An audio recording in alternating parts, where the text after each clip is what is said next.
আল্লাহ তাবারাক তাআলা বলে, হে মুসা কালিমুল্লাহ, এবার বলো মুরগি তুমি কোথায় আছো, আমার কাছে হাজির হয়ে যাও। আবার যখন মুরগিকে বলা হলো, মুরগির গোশতগুলো একত্রিত হয়ে গেল, জিন্দা হয়ে গেল, মুসা কালিমুল্লাহর কাছে হাজির হয়ে গেল। বলে এবার বলো কাক তুমি কোথায়, কাকের মাংসগুলো একত্রিত হয়ে গেল, আবার কাক যেন তৈরি হয়ে গেল, ওই কাক যেন আমার মুসা কালিমুল্লাহর কাছে হাজির হয়ে গেল। আমার আল্লাহ বলে, মুসা কালিমুল্লাহ, যেমন ময়ূর কাক আর মুরগির মাংস কোনটা তুমি চিনতে পারলে না, আজকে তোমার যেমন ক্ষমতা হইল না, আমি আল্লাহ এত একত্রিত হওয়ার পরেও আমি কাক ময়ূর আর মুরগি বার করে দিলাম। আমার এতটা পাওয়ার, এতটা ক্ষমতা। ও মুসা কালিমুল্লাহ, সেই দিন কিয়ামতের দিন আমি প্রত্যেকটা মানুষের আমি বিচার করব, প্রত্যেককে যখন আমি ডাকবো, প্রত্যেকে এইরকম ভাবে কবর থেকে উঠে চলে আসবে। জোরে বলেন সুবহানাল্লাহ। মুসা আলাইহিস সালাম বলে, আল্লাহ গো, তোমার মহিমা বোঝা বড় দায়, তোমার মহিমা আমি বুঝতে পারি না, তোমার মহিমা আমি বুঝতে পারবো না, কারণ আল্লাহর মহিমা জগতের কেউ বুঝতে পারে না, কারণ আল্লাহ যেটা জানে জগতের মানুষ সেটা জানে না। মুসা আলাইহিস সালাম আল্লাহ তাবারাক তাআলাকে বললেন, আল্লাহ গো, আজকে তোমার এত মহিমা, আল্লাহ গো, আজকে তুমি চন্দ্র তৈরি করেছো, সূর্য তৈরি করেছো, জমিন তৈরি করেছো, আসমান তৈরি করেছো। ও আল্লাহ, আমি মুসা কালিমুল্লাহ, আমি আপনাকে একবার এক নজরে দেখতে চাই। জোরে বলেন সুবহানাল্লাহ। আল্লাহ বলতেছে, মুসা, তুমি আমাকে দেখতে পারবে না, তুমি আমাকে দেখতে পারবে না, এই জন্য দেখতে পারবে না, আমাকে দেখতে হলে 70টা পর্দা ভেদ করে আসতে হবে। আর এই 70টা পর্দার মধ্যে এক একটা পর্দা পার করতে 5000 বছর সময় লাগে। ধরে বলেন সুবহানাল্লাহ। এই 70টা পর্দার মধ্যে একটা পর্দা যদি তুমি অতিক্রম করো, তবে তোমার শরীর থাকবে না, আমার নূরের তাজাল্লা তোমার শরীর কয়লা হয়ে যাবে। মুসা আলাইহিস সালাম বলে, আল্লাহ গো, তবু আমি আপনাকে দেখব। মুসা আলাইহিস সালামের একটা যেন আমার আল্লাহকে দেখার, আল্লাহকে দিদার করার একটা জোশ ও জাযবা তিনার মনের মধ্যে চলে আসলো। তিনি দেখবেন এইরকম একটা জেদ নিয়ে আপনার বসে থাকলো। আল্লাহ তাবারাক তাআলা অনেকবার মুসা আলাইহিস সালামকে বোঝানোর চেষ্টা করলেন, কিন্তু মুসা আলাইহিস সালাম কোনো মতে বুঝতে চাইল না। আল্লাহকে দেখা লাভ করে দেখা যায়। আল্লাহ আপনিও দেখতে পারে, আমিও দেখতে পারি, কিন্তু সর্বপ্রথম আল্লাহর নৈকট্য লাভ করতে হবে। খোদা তোমার ডাকতে জানি না, আর ডাকার মতো ডাকলে খোদা কেমনে শোনো না। আল্লাহকে কেমন করে ডাকতে হয় সেটাই মোরা জানি না।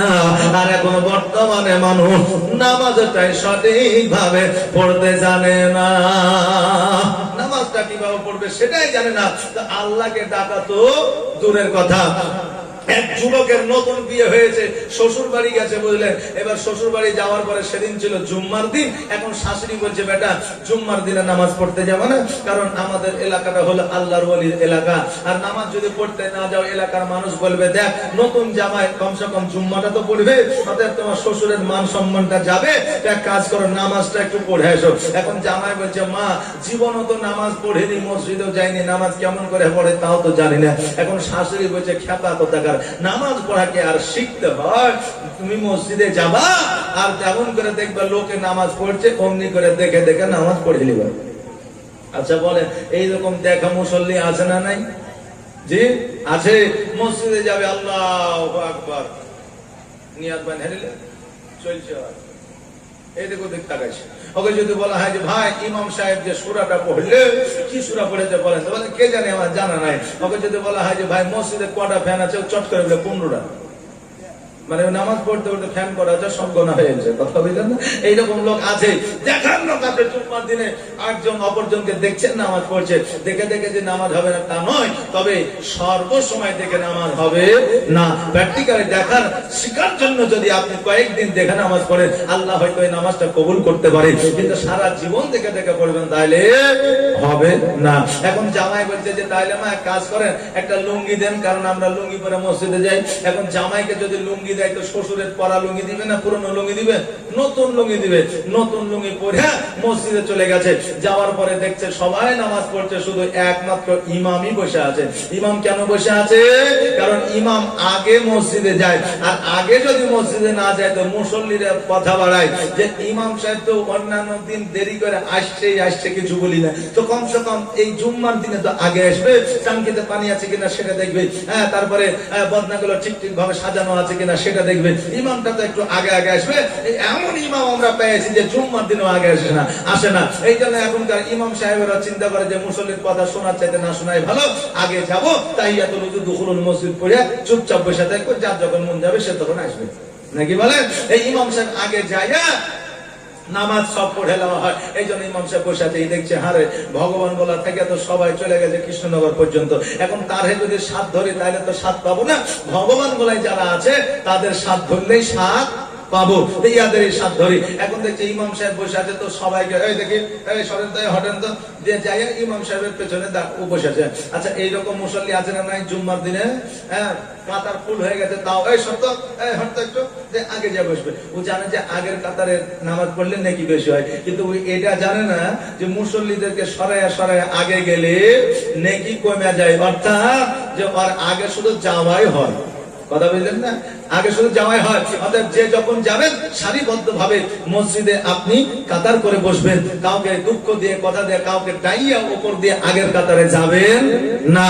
বাচ্চা ভাইরা, এখন ওই মুসল্লি যায় ইমামের পেছনে বসে আছে, খুতবা হয়েছে, খুতবা হওয়ার পরে ইমাম সাহেব আল্লাহু আকবার আলহামদুলিল্লাহি রাব্বিল আলামিন আর রহমানির রহিম মালিকি ইয়াউমিদ্দিন ইয়াকা না'বুদু ওয়া ইয়াকা নাস্তাঈন সূরা ফাতিহা পড়ে সূরা মিলিয়েছে। এবার সূরা মিলিয়ার পরে যখন রুকু সিজদায় গেছে, দেখেন জামাই রুকু সিজদায় গেছে, আর জামাই যেমনই রুকু সিজদায় যাওয়া তার নতুন লুঙ্গি খড় করে মার দেওয়া আছে, পেছন দিকে বেড়ে গেছে, আর পেছনের মুসল্লির মাথায় বেঁধে জামাইয়ের লুঙ্গি উঠেছে যে, আর জামাইয়ের লুঙ্গি যেমনই উঠে গেছে, জামাই মনে করছেন নামাজের মধ্যে হয়তো আছে, কারণ তো জীবনে মসজিদে যায়নি, নামাজও পড়েনি, জানেই না যে নামাজের মধ্যে কি নিয়ম নীতি আছে। পরের রেখাতে যখন ইমাম সাহেব সূরা ফাতিহা পড়ে সূরা মিলিয়ে আবার রুকু সিজদায় গেছে, এই জামাই জানা মতে প্লেস করে ইমামের লুঙ্গিতে মাথা ঢুকিয়ে